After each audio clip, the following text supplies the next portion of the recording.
alegria e satisfação que cumprimentamos os nossos amigos e irmãos do portal Escola Dominical com a gloriosa paz de nosso Senhor e Salvador Jesus Cristo. Estamos dando início à introdução de mais um trimestre da Escola Bíblica Dominical. Aproveitamos a ocasião para desejar aos nossos queridos irmãos e amigos um feliz 2014 com as bênçãos do Senhor.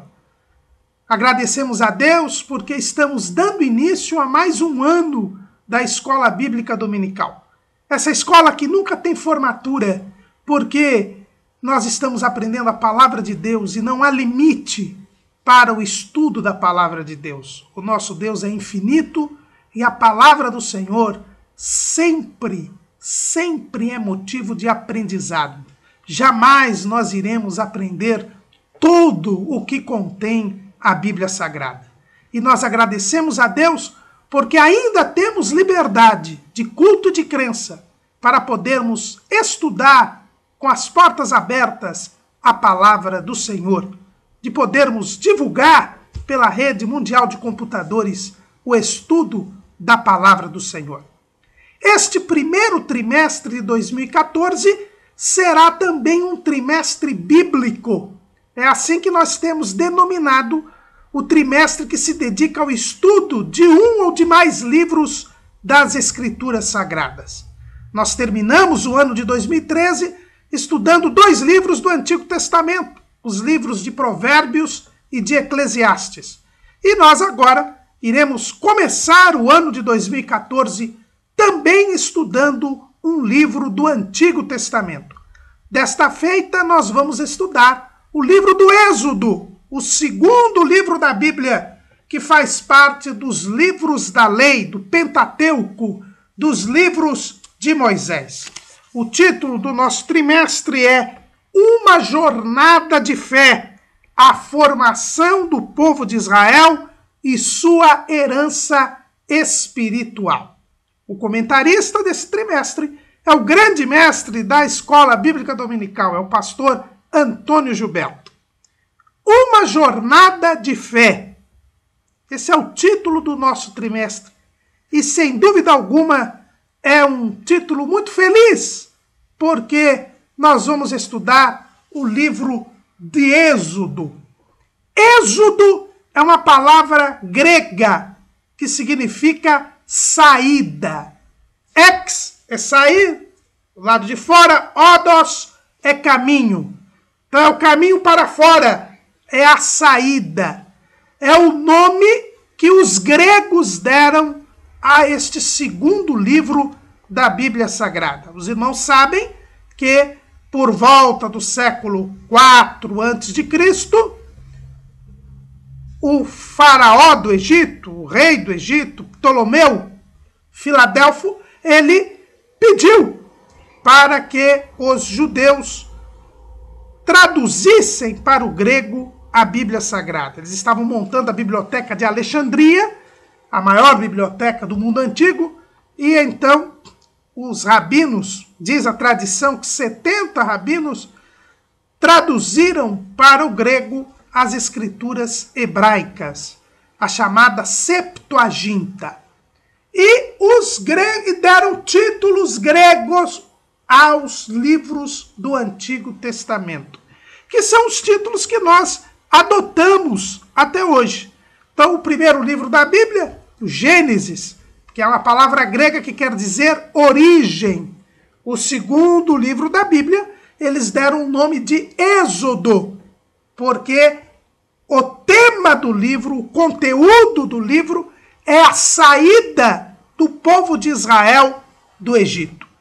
Então, o nome deste livro é dado pelos gregos, na versão da Septuaginta, Êxodo, levando em conta o conteúdo do livro.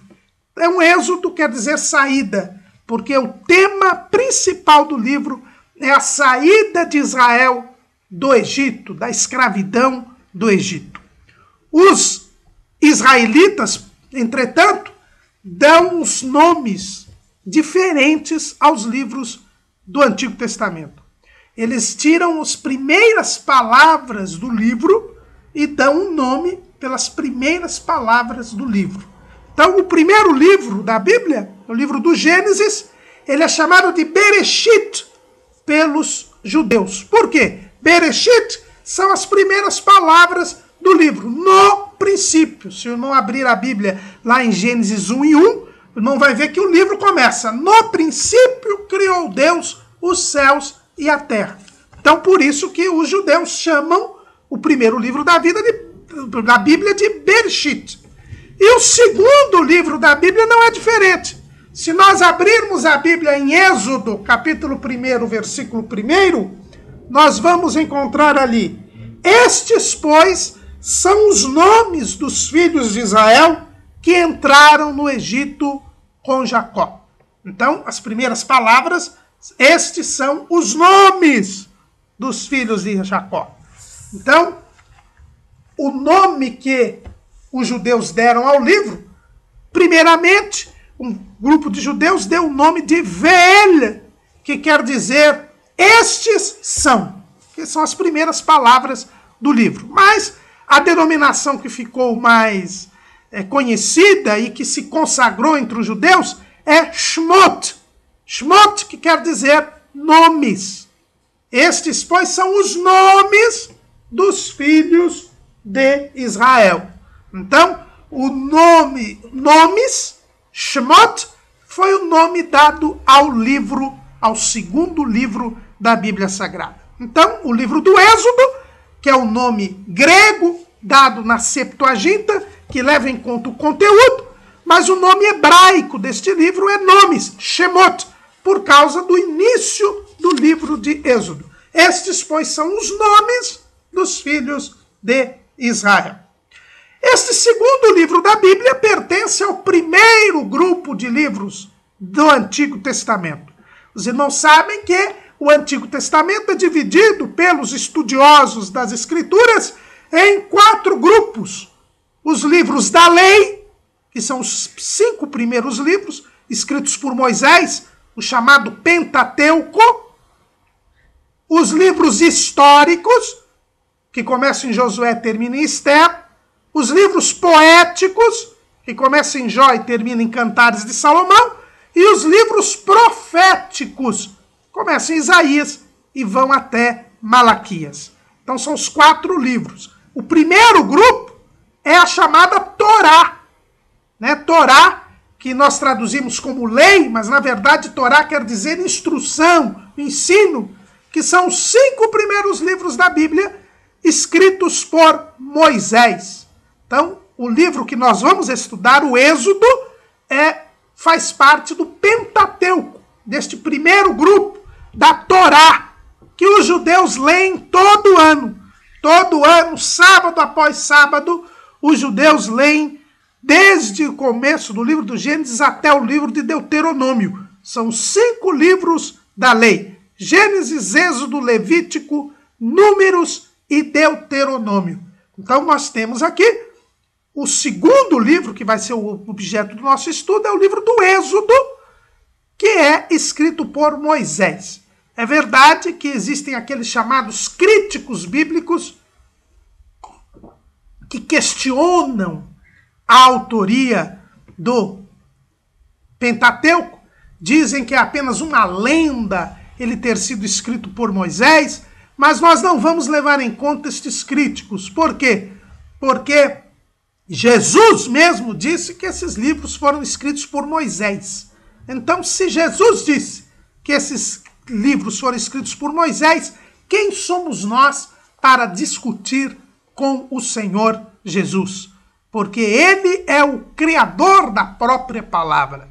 Então, esse livro foi escrito por Moisés e é um livro que Moisés escreveu com muita intensidade. Por quê? Porque são fatos, são circunstâncias, situações que foram vividas pelo próprio Moisés.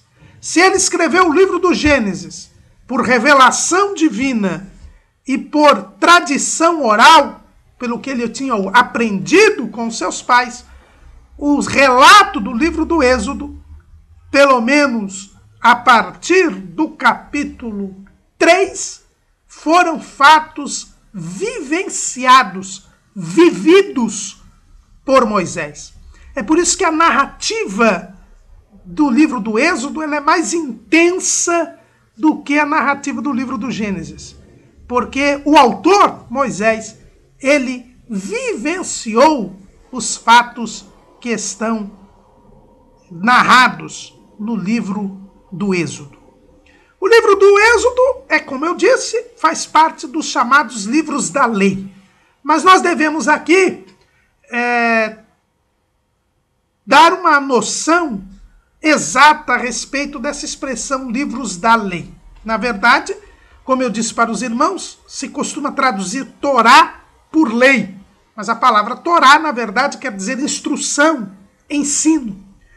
Quando nós falamos dos livros da lei, nós temos uma ideia que às vezes pode ser dada por alguém, achando que os livros, 5 livros de Moisés, são um código legal. Então, quando você pega os livros da lei, você estaria como que pegando aí a Constituição, o Código Civil, o Código Penal, que são os livros hoje que contêm as normas, as leis que regem a sociedade. É verdade, esses livros contêm, sim, os mandamentos que o Senhor entregou para Israel. Mas esses mandamentos são apenas uma parte do que contém os livros de Moisés. O livro do Gênesis, por exemplo, ele é todo ele narrativo. Ele conta a criação do mundo, como Deus criou o mundo, ele conta as primeiras civilizações, ele conta a chamada e a vida dos patriarcas. É, portanto, um livro mais histórico do que legal. Nós podemos dizer que de mandamentos mesmo no livro do Gênesis, nós encontramos apenas ali a instituição da circuncisão nos dias de Abraão e praticamente isto só. Mas o livro do Êxodo, ele já é um livro misto neste sentido. Ele começa narrativo e ele é todo ele narrativo até o capítulo 19, quando o povo de Israel chega ao Monte Sinai. Então, até o capítulo 19, ele segue a mesma linha do livro do Gênesis. É um livro histórico, um livro narrativo. Ele conta a história da libertação de Israel do Egito. Mas quando o povo chega ao Monte Sinai, no capítulo 19, aí então nós vamos ter a primeira parte normativa, legal, mais densa do Pentateuco. No capítulo 20, o Senhor dá os 10 mandamentos, os famosos 10 mandamentos, as 10 palavras de Deus. E do capítulo 21 até o capítulo 23, nós temos sim um verdadeiro código de leis, que os estudiosos da Bíblia chamam do Código da Aliança, que são as leis principais que Deus dá ao povo. A partir dos 10 mandamentos, Deus também dá várias leis civis, inclusive será o objeto do estudo da nossa lição de número 10 desse trimestre, estas leis civis. Os 10 mandamentos serão estudados na lição de número 7, e este código civil, podemos dizer assim, de Israel, que vai dos capítulos 21 ao 23, serão estudados na lição de número 10. Depois, no capítulo 24, nós temos de novo uma narrativa, a narrativa da entrega da lei para o povo, com aspersão de sangue. E a partir do capítulo 25, nós temos aí o modelo que Deus dá a Moisés lá no monte a respeito do tabernáculo. Aí então nós temos também toda a descrição a respeito do tabernáculo, que vai até o capítulo 31. Então nós voltamos a ter prescrições. Agora sim, regras sobre o culto, sobre o cerimonial, desde o tabernáculo até como se deveriam ser feitas as ofertas dos sacrifícios. No capítulo 32, nós voltamos à narrativa. Aí nós temos o episódio do bezerro de ouro, que inclusive não consta como lição nesse trimestre, provavelmente iremos fazer um apêndice a respeito deste assunto, o episódio do bezerro de ouro, a quebra das primeiras tábuas da lei, a conversa de Deus com Moisés, a intercessão de Moisés em favor do povo, para diante de Deus, e aquele encontro de Moisés com Deus, em que Moisés teve um vislumbre da glória de Deus, que ocupa os capítulos 32 a 34. Aí nos capítulos 35 em diante, nós temos a narrativa da construção do tabernáculo. E até o capítulo 40, quando é então a dedicação do tabernáculo, quando termina o livro do Êxodo. Então, nós temos aí então um livro misto, né? Nós temos uma narrativa até o capítulo 19, depois nós temos um código legal, um código civil no meio, nós temos as prescrições do cerimonial religioso, e depois nós voltamos a ter a narrativa com o episódio do bezerro de ouro, com o perdão de Deus ao povo e com a construção e dedicação do tabernáculo. Então, ao contrário do livro do Gênesis, aqui então nós temos partes narrativas e partes normativas no livro do Êxodo. O livro do Êxodo, ele pode ser dividido, né?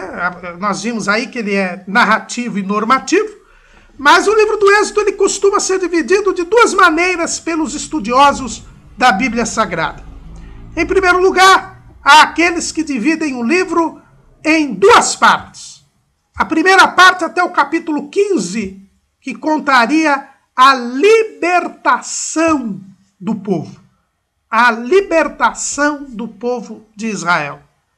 E a segunda parte, que iria do capítulo 16 até o capítulo 40, que conta o início da peregrinação de Israel no deserto. Então, o primeiro é o processo de libertação e depois o processo de chegada ao Monte Sinai. Alguns estudiosos dizem a libertação política de Israel e depois a libertação espiritual de Israel. Israel deixa de ser escravo no Egito, até o capítulo 15, e depois Israel torna-se povo de Deus, recebe a lei. E aí seria a segunda parte do livro do Êxodo.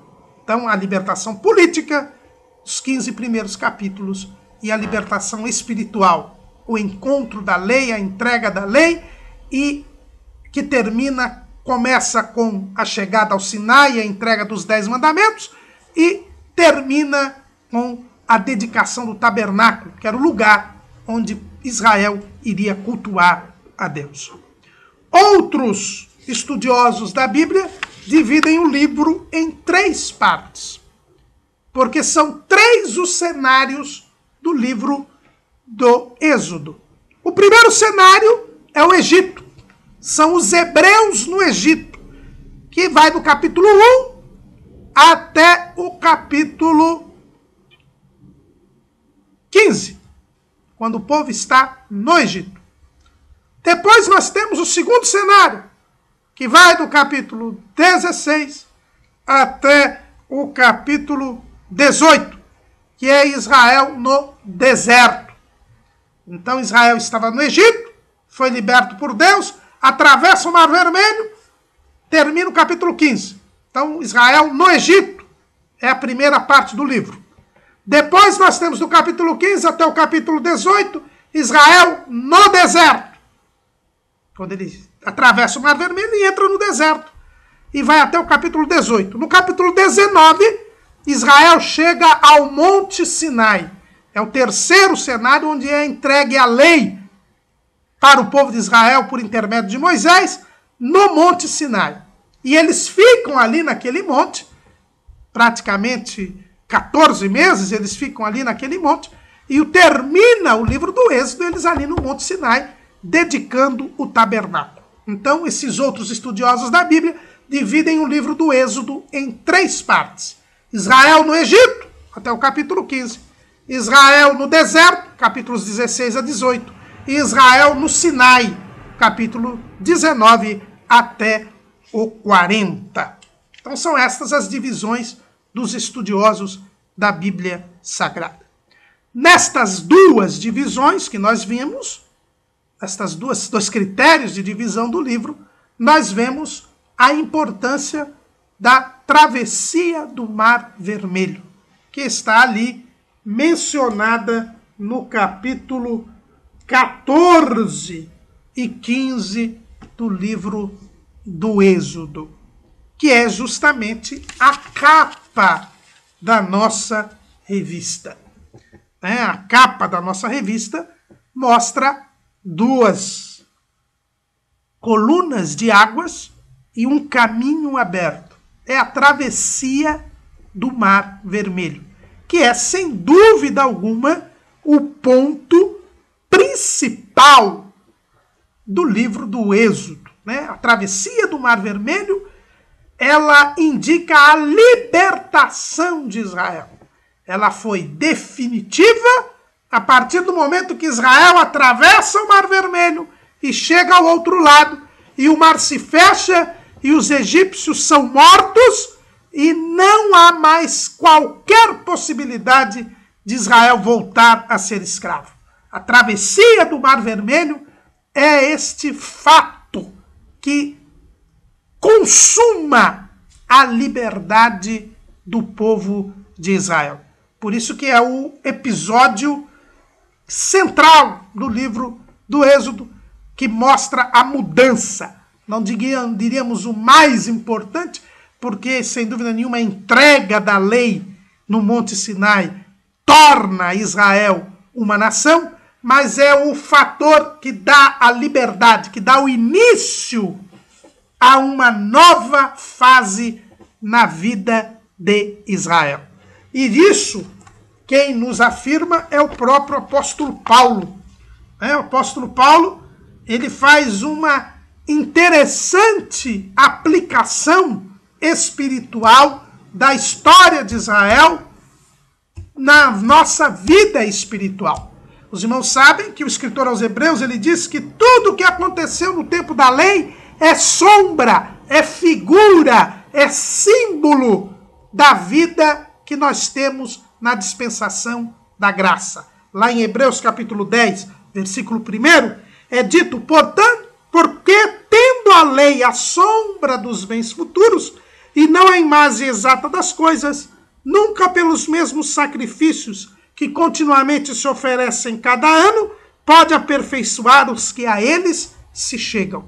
Então, tudo o que acontece na lei é figura, é imagem da símbolo, sinal daquilo que acontece na dispensação da graça, que é a nossa dispensação, que é a imagem exata das coisas. O próprio apóstolo Paulo também, escrevendo lá na epístola aos Romanos, no capítulo 15, versículo 4, diz assim, porque tudo que dantes foi escrito, para nosso ensino foi escrito, para que pela paciência e consolação das Escrituras tenhamos esperança. Então, os episódios que envolvem a história de Israel, elas servem de lição, de ensino para nós, porque são símbolos, são sinais da nossa própria vida espiritual. E o apóstolo Paulo mostra que a travessia do Mar Vermelho, ela tem um significado muito grande para a vida do cristão. Lá em 1 Coríntios, capítulo 10, ele faz um paralelo, uma aplicação daquilo que aconteceu com o povo de Israel, com os crentes, com os cristãos. Olha bem lá, 1 Coríntios, capítulo 10. Ora, irmãos, não quero que ignoreis que nossos pais estiveram todos debaixo da nuvem e todos passaram pelo mar. E todos foram batizados em Moisés na nuvem e no mar. Então, aqui a travessia do Mar Vermelho, ela simboliza o início de uma vida com Deus. Quando Israel atravessou o Mar Vermelho, Israel, ele sentiu a libertação. Ele verificou que estava finalmente liberto da escravidão no Egito. O Egito havia passado, a escravidão havia passado, a opressão havia passado. A travessia do Mar Vermelho é a consumação da liberdade do povo de Israel. E eles ali começavam uma nova vida com Deus.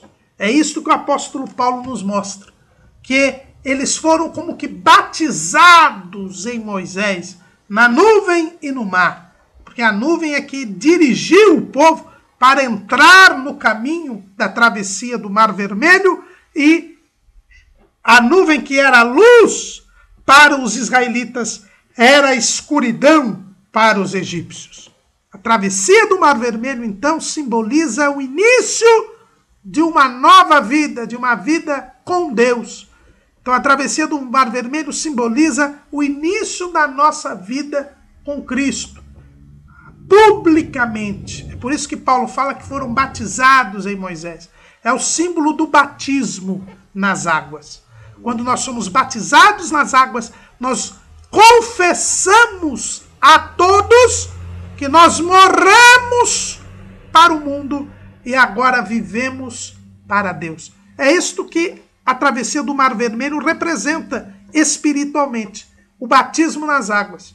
O povo de Israel havia crido e sido salvo da morte pelo sangue que havia sido aspergido na noite da Páscoa, pelo sangue do Cordeiro. O sangue de Jesus nos purifica.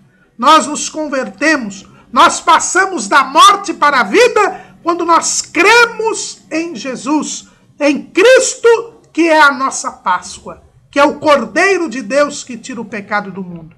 E publicamente nós mostramos ao mundo que nós passamos da morte para a vida no batismo nas águas.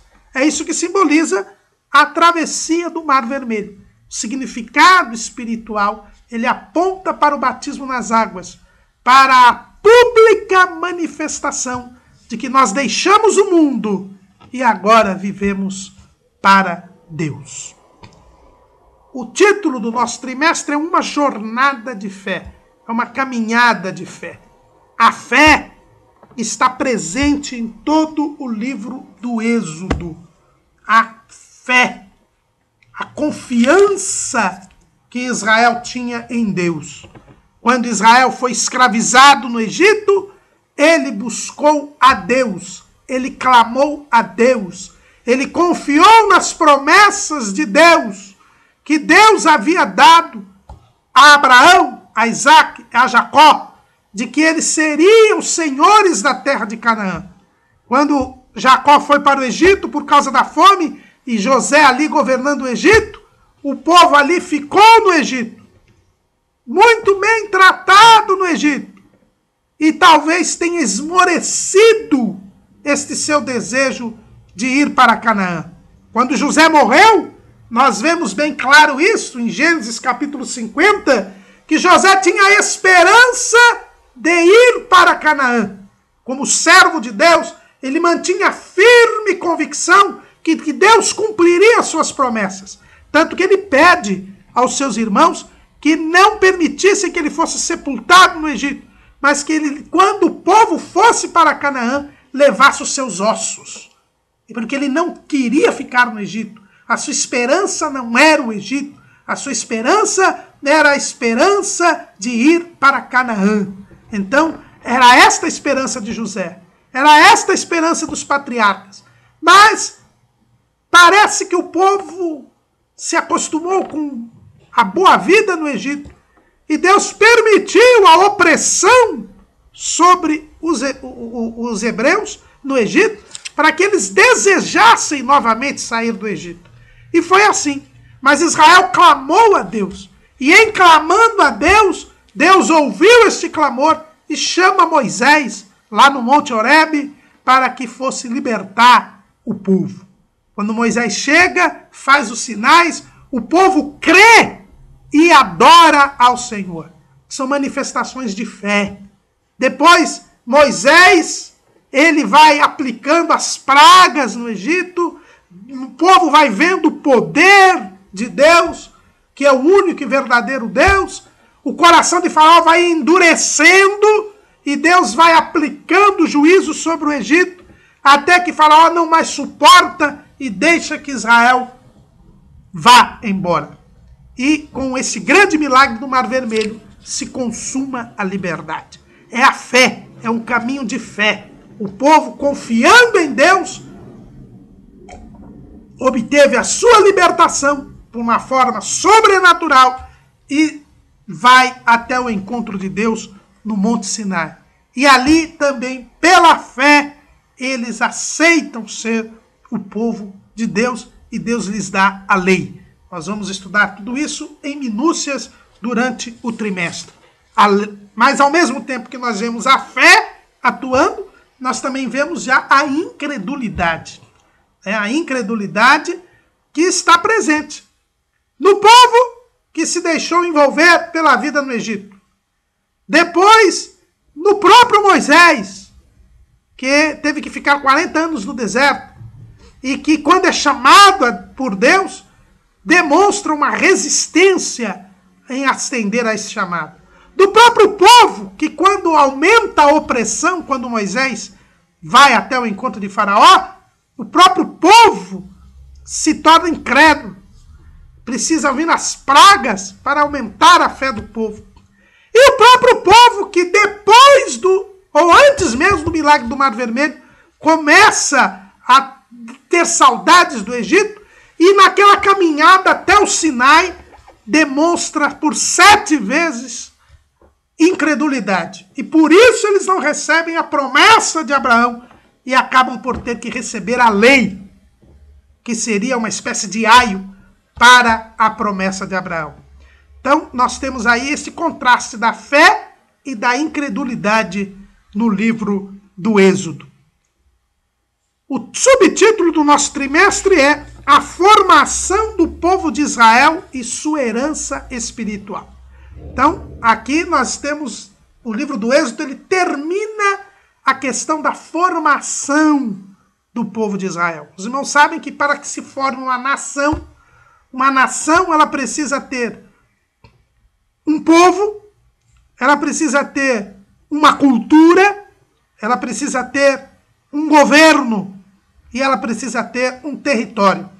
Então, uma nação, ela só está completamente formada e completa quando ela tem povo, quando ela tem cultura, quando ela tem governo e quando ela tem território. Quando Deus chama Abraão, lá em Ur dos Caldeus, ele começa a formar este povo que ele queria que fosse sua propriedade peculiar dentre os povos.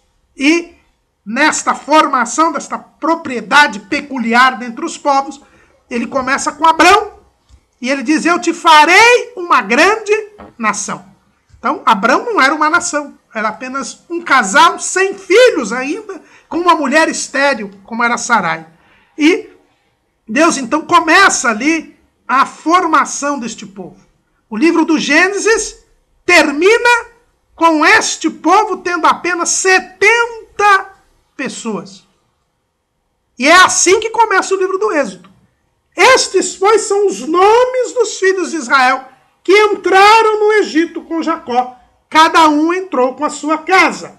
E o versículo 5 do capítulo 1 de Êxodo diz, todas as almas, pois, que procederam da coxa de Jacó, foram 70 almas. José, porém, estava no Egito. Então, era um pequeno clã. Né? Não era nem uma tribo ainda, era um clã.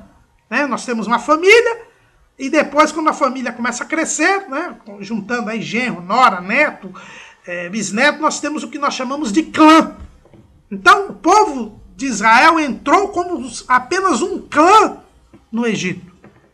Mas Deus termina a primeira fase da formação deste povo, como eu disse, uma nação Um povo precisa ter, em primeiro lugar, gente, população.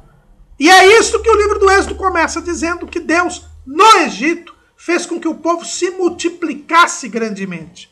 Aquelas 70 almas que entraram no Egito, saem 600.000 homens, fora as mulheres e crianças. É o que nós vemos escrito, né, lá em Êxodo, capítulo 12, versículo 37. Assim partiram os filhos de Israel de Ramessés para Sucote, coisa de 600.000 de pé, somente de varões, sem contar os meninos. Então eram 600.000 homens, fora as mulheres e crianças, que saíram do Egito. Deus, então, usou este período que Israel passou no Egito para continuar a execução do seu plano. Quando ele chamou Abrão, ele disse que faria dele uma grande nação. E para que se tenha nação, é preciso que haja gente. Então aquelas 70 vidas que entraram no Egito, saíram 600.000 homens, fora as mulheres e crianças. Os estudiosos entendem que havia cerca de 3 milhões de pessoas quando eles saíram do Egito. Mas além de povo, era preciso ter cultura, ou seja, costumes próprios, língua própria. Eles já tinham costumes próprios, um modo de viver diferenciado.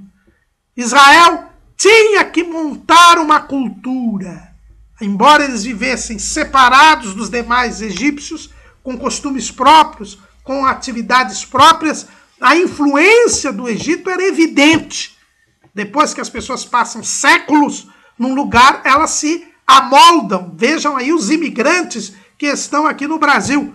Por exemplo, os japoneses que estão há pouco mais de 100 anos aqui no Brasil, ainda mantêm alguns costumes, mas estão abrasileirados. Né? O Sansei, que já são a 3ª geração, já é de brasileiros, já tem os costumes brasileiros, já não mantém mais todas aquelas peculiaridades. É o mesmo que acontecia com os israelitas no Egito. Era preciso que se retirasse tudo aquilo que o Egito havia influenciado aquele povo. Era preciso formar um governo. E é isso que o livro do Êxodo nos mostra. Deus começa multiplicando, criando a população.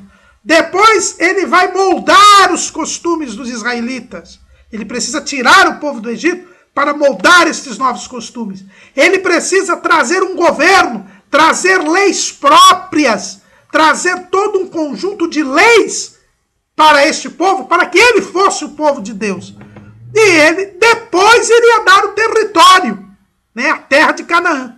Então, nós vemos que nós estamos na formação, é por isso que o nosso subtítulo diz, a formação do povo de Israel. No livro do Êxodo, mostra a continuidade do projeto divino. No livro do Gênesis, começa a semente deste povo. No livro de Êxodo, nós vemos este povo se multiplicando, este povo ganhando um governo, este povo ganhando costumes próprios. Só não vemos no livro do Êxodo a terra de Canaã, porque a terra de Canaã só será conquistada já no livro de Josué, já nos livros históricos. Então, é a formação do povo de Israel. O livro do Êxodo ele é muito importante, porque ele nos traz 3 pontos que Deus começa a atuar na formação deste povo. Ele termina o ponto da população e ele inicia o ponto da cultura e do governo. E isso já nos mostra que o livro do Êxodo ele é fundamental na própria identidade judaica. Por quê? Porque é o momento em que a nação começa a se formar. É o núcleo da formação do povo. São os 10 mandamentos, é o Código Civil, é o cerimonial religioso que é instituído. Então nós temos aqui o livro do Êxodo como um livro-chave na própria identidade do povo de Israel. Não é por isso nenhuma surpresa que nós vejamos os inimigos da palavra de Deus, os céticos, os incrédulos, atacarem violentamente o livro do Êxodo. Não são poucos aqueles que dizem que o livro do Êxodo é uma lenda, não passa de uma lenda. E procuram provar isso, ou procuravam provar isto, dizendo que não há nenhum registro histórico do Êxodo. E partem naquela velha argumentação. Não se achou nada no livro que comprove a historicidade do livro do Êxodo. Portanto, tudo não passou de uma história mentirosa, de um conto de fadas, de uma ficção. Não se achou nada que comprovasse que 3 milhões de pessoas saíram do Egito. E por isso, isto não existiu. É muito triste, irmãos, nós vemos pessoas que se dizem cientistas, guiadas pela razão, que chegam a estas conclusões. O fato de não se ter encontrado algo não quer dizer que este algo nunca existiu. E é um pensamento errôneo. Se existem registros de um fato e eu não consigo confirmar esses registros, a única coisa que eu posso dizer é que eu não tenho provas ainda que isto aconteceu. Mas eu não posso dizer que isto não aconteceu. Não é científico eu dizer que algo não existe porque eu não tenho provas, porque eu não vi, porque eu não achei nenhum vestígio daquele algo. Quantas estrelas são descobertas ano após ano, quando nós temos um aumento da tecnologia e nós conseguimos ter telescópios mais potentes que conseguem visualizar planetas, estrelas que até então nós não conseguíamos ver. Então quer dizer que aquele planeta, aquela estrela não existia até que eu pudesse ver? Ou quer dizer que eu não tinha condições de ver aquilo que já existia? Então os irmãos vejam que esse raciocínio não tem nada de científico. É puro preconceito, é pura incredulidade. Durante muito tempo, por exemplo, se disse que aquilo que era escrito lá nos poemas de Homero a respeito da guerra de Troia, na Ilíada, era ficção, era lenda, que Troia nunca existiu. Pois no final do século XIX, um arqueólogo descobriu a cidade de Troia. Os resquícios lá, em escavações, ele descobriu. E aí aquelas pessoas que diziam que Troia não existia porque não tinha sido achada, tiveram que engolir a língua. E é o que está acontecendo com relação ao Êxodo. Há estudos hoje, há demonstrações hoje, há descobertas arqueológicas que demonstram claramente que o Êxodo existiu. Nós iremos até postar no portal Escola Dominical um documentário controverso, sim, mas um documentário de um jornalista judeu-canadense, Simcha Jakubowicz, que passou no History Channel, aquele canal de história, onde ele mostra evidências da ocorrência do Êxodo. Há muita discussão. Ah, mas os egípcios não falam. Irmãos, os egípcios não iriam registrar as suas mazelas, as suas derrotas. A história, como nós conhecemos, a história como um relato imparcial, é algo novo. O pai da história, é conhecido como pai da história, é Heródoto. Heródoto, que era grego, que viveu por volta do século 3 a.C., Heródoto, ele é considerado o primeiro historiador. Foi a primeira pessoa que quis narrar os fatos através de investigações, de pesquisas. Inclusive a palavra história vem do grego historiai, que quer dizer investigações, pesquisas, exames. Até então, o que se registrava era única e exclusivamente para louvor dos governantes, que eram considerados divinos. Se nós formos pegar os relatos, os escritos dos egípcios, nós sempre veremos registros que louvam o faraó, que falam da sua benevolência, das suas conquistas, das suas vitórias. Então não é de se esperar que os egípcios fossem registrar episódio em que eles foram oprimidos, em que eles foram derrotados, em que eles foram humilhados por escravos. Até nos dias de hoje, irmãos, nós sabemos que os registros históricos, eles são extremamente parciais. Já foi dito que a história é sempre escrita pelos vencedores. Há muita propaganda e pouca história nos dias de hoje.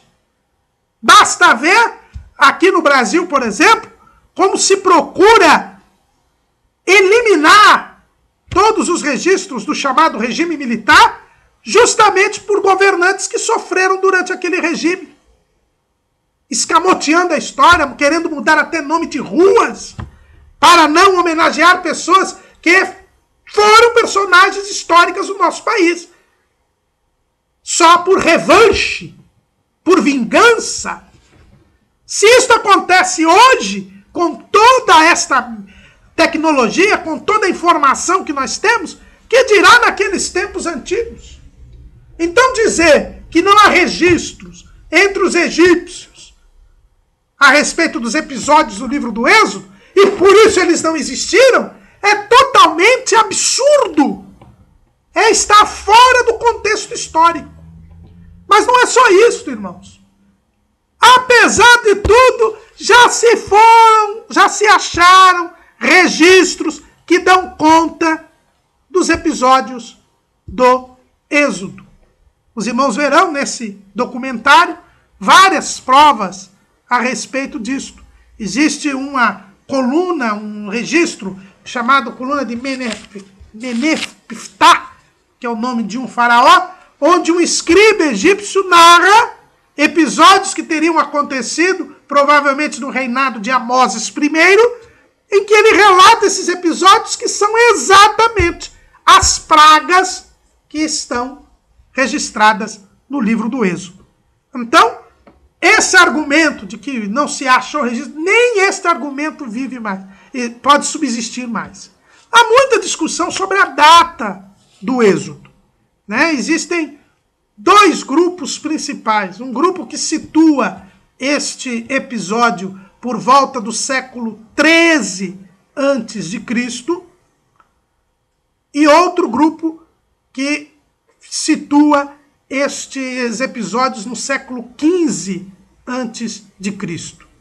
Tudo envolvendo aí o que nós chamamos a invasão dos chamados Ixos, que foi um povo semita também, como era o povo de Israel, que invadiu o Egito e controlou o Egito durante algum período. Então, há uma discussão se os israelitas saíram do Egito no final do período dos Ixos ou antes do começo dos Ixos. Isso porque no livro do Êxodo é dito lá em capítulo 1, versículo 8, que depois levantou-se um novo rei sobre o Egito que não conhecera a José. Então, o livro do Êxodo nos dá a entender que subiu ao poder uma nova família, porque os irmãos sabem que a história do Egito antigo ela é dividida em dinastias, as várias famílias que reinaram. Então, tudo mostra que a opressão do povo de Israel começou quando surgiu uma nova dinastia. Que dinastia seria esta? Teria sido a primeira dinastia dos Ixos ou a última dinastia dos Ixos? E daí, então, é que há essa discussão. Quando foi o período do Êxodo?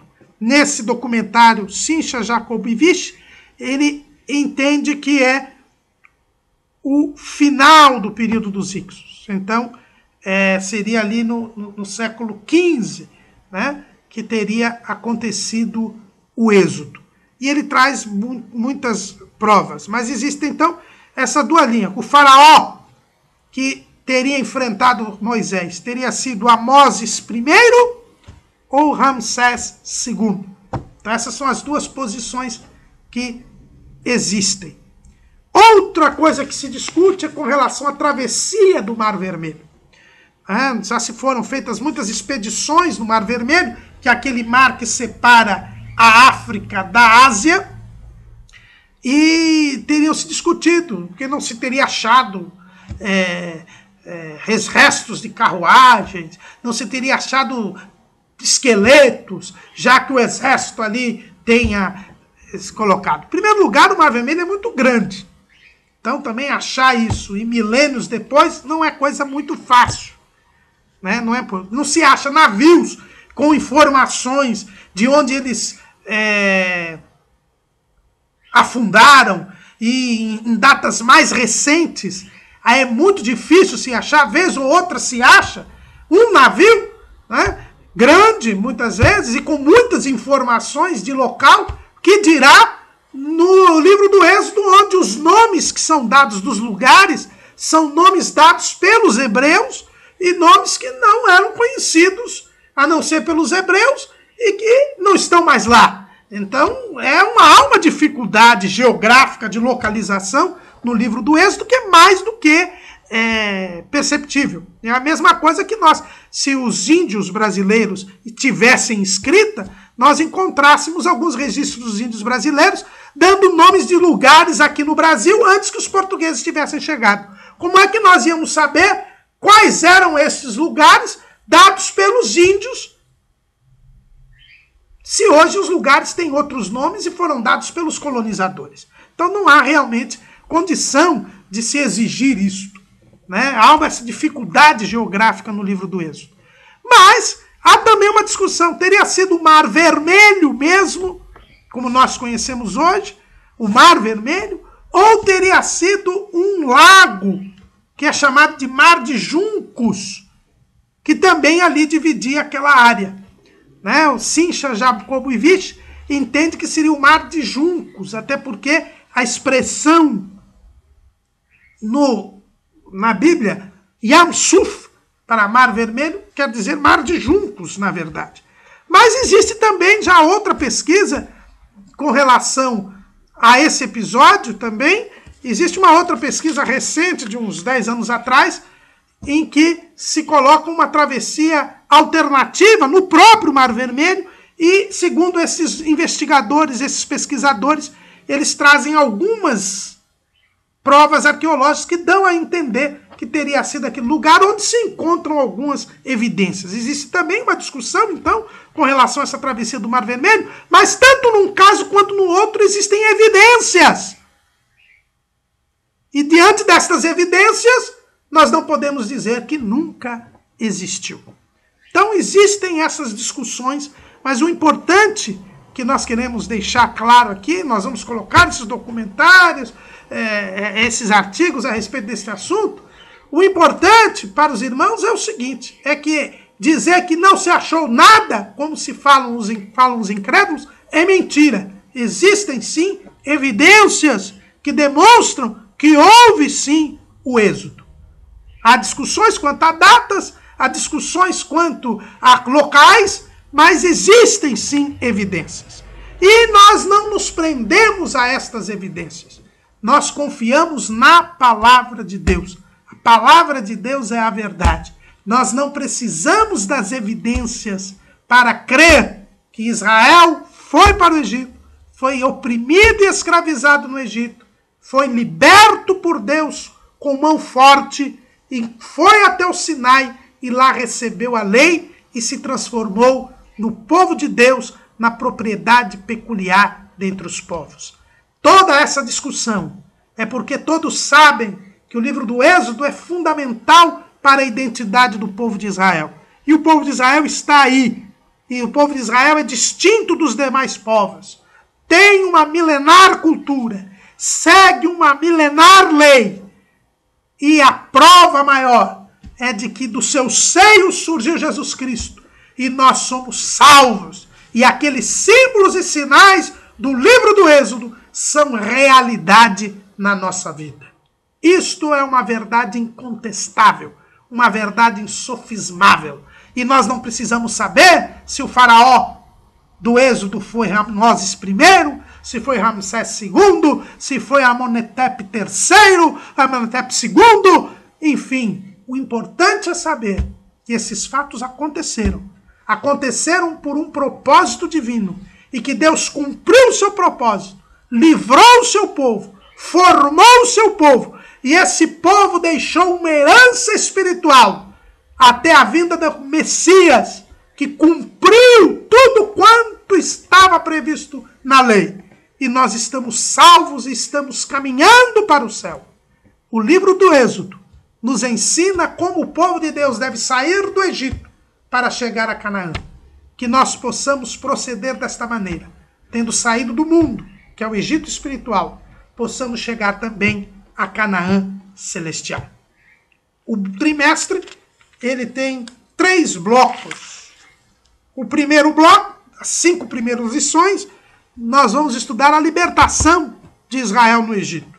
O segundo bloco, das lições 6 a 10, nós vamos estudar o pacto de Israel com Deus. E o último bloco, as lições 11 a 13, nós vamos ver as regras do sacerdócio e o legado de Moisés. Né? A herança que Moisés deixou, não só para Israel, mas para a igreja do Senhor.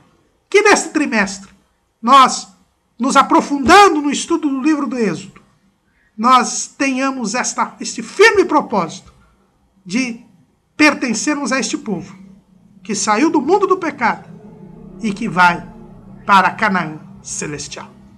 Amém.